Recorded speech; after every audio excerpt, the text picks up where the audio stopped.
congratulations on the win. Open with a couple comments, and then we'll take questions. Yeah, I'm just so excited for this group. Just how the resilience they showed when Zay went out became an emotional game after that for us. And watching these guys come through, make big play after big play. It's what they've done all year. And they stepped up. They stepped up on offense, they stepped up on defense, and made big plays against a really good team. I have so much respect for WashU, their program, their coaching, their players. Big fans of theirs, and we knew it was going to be tough. And we were able to make enough big plays to get the win, and it's really exciting. We're really excited right now. All right, Coach, I'm not going to quite say that having Zay ejected was a good thing for you, but that puts Sanders on the floor to start the second half, and he's a pretty big part of that run to start the second half. Couple of big threes.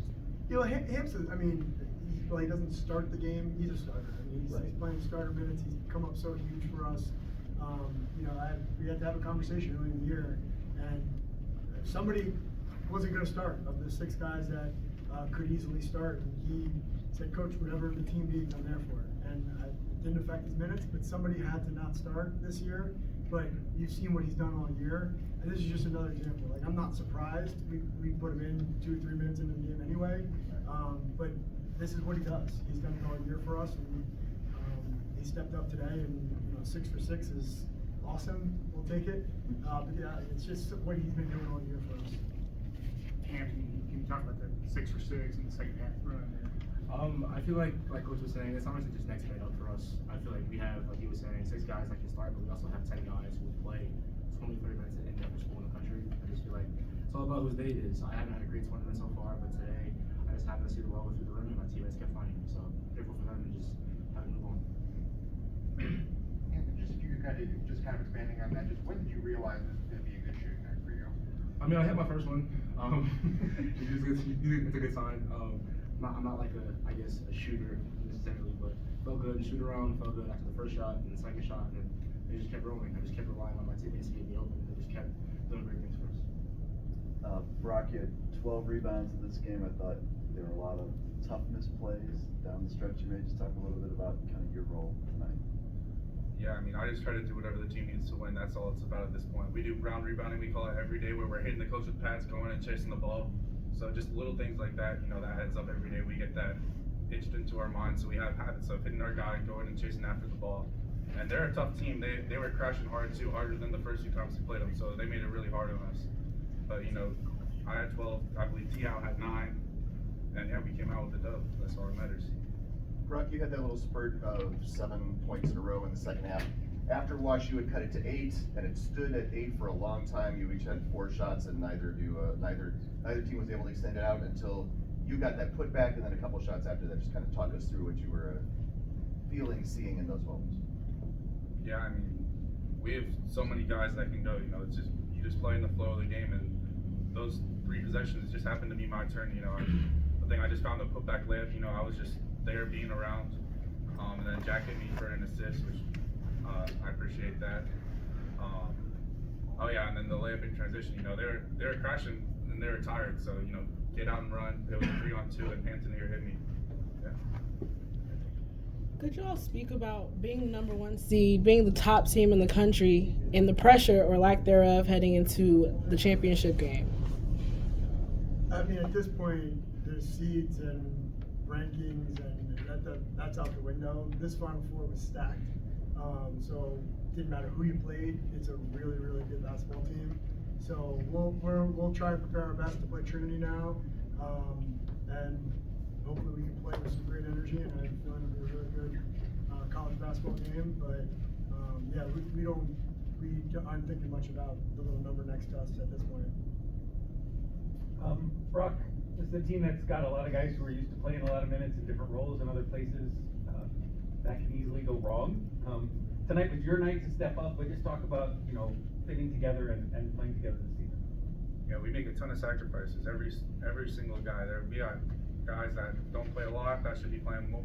That would be playing more on any other team. As Hampton said, we guys that don't play that would play on basically any other team. So guys have to make sacrifices. And I remember we were playing pickup before practice started in the fall, and there was there's some, some moments where people are going at each other, talking to each other, and, we're like, oh shoot, how are we gonna figure this out? But, day one, we all bought in, and that starts at the top with, Zay and Tristan, our captains. They're two of the best players on this team, and they really helped us buy in, and me coming in, him as a guy who's coming off the bench, as he talked about earlier, but really is a starter anywhere else, could even be playing at a higher level. Zay and Tristan got us all to buy in, and that's where it started, and that's why we're here. Second national championship appearance for NYU in first in 31 years, 1994. Coach, you talked about kind of being an emotional game after the ejection there. Just can you talk about your message at halftime, and what did you say to your team to kind of get them ready to go for the second half? Yeah, I told them not to be emotional because I was all amped up when it happened, and I had to calm myself down. I'm usually pretty level-headed, and I was not at that moment. So I wanted them to see my lead. So my message was, this is still a really good team without Zay. Like we can win this game without him, but it's going to take every big play on every possession, like moment by moment, possession by possession. Just keep doing what we do, and we'll find a way to win this game. So I mean, we talk about our offense a lot. I know our numbers show our offense is really good, but I'm just looking at these defensive numbers, and that's really what's carried us through this tournament. It's why we're going to play for a national championship on Saturday, because your offense, you might miss some shots, but these guys, and that was another message, is like, we can guard these guys. So we did a pretty good job defensively.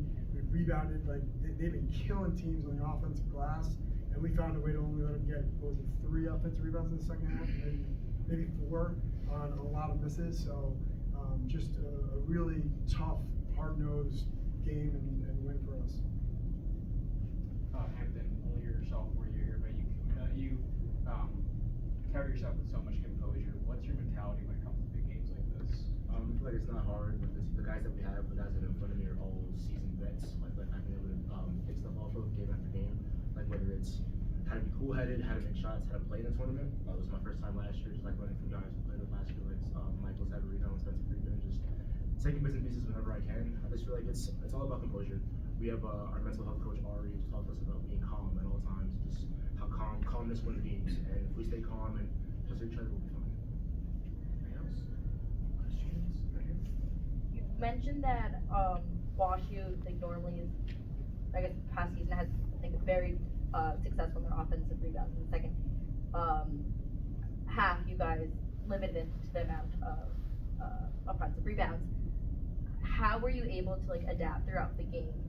When you guys came in and you saw that they were crashing harder and kind of adjust, how were you able to make that adjustment and shut WashU down? I mean, they came out and I think in the first 5 minutes had 4 offensive rebounds maybe. And coming into the game, that was one of our focal points, is if we keep them off the glass, we'll have a good chance. And throughout the game, it's just the reminder of you can't have any lazy plays on the defensive rebounding side. So when shot goes, you can't look. You gotta do something. You box, or if your guy's not crashing, go help your teammate. And it's one of our strengths. Like you said, we do a drill every day where we work on this, and we have guys that are really good defensive rebounders. So part of it is what we do well, and then the other part was just reminding them over and over, they're gonna crash, they're gonna push you, they're gonna be strong, find that ball. And throughout the second half, it was one of the things that probably carried us through for a win. Anything else? All right, right here.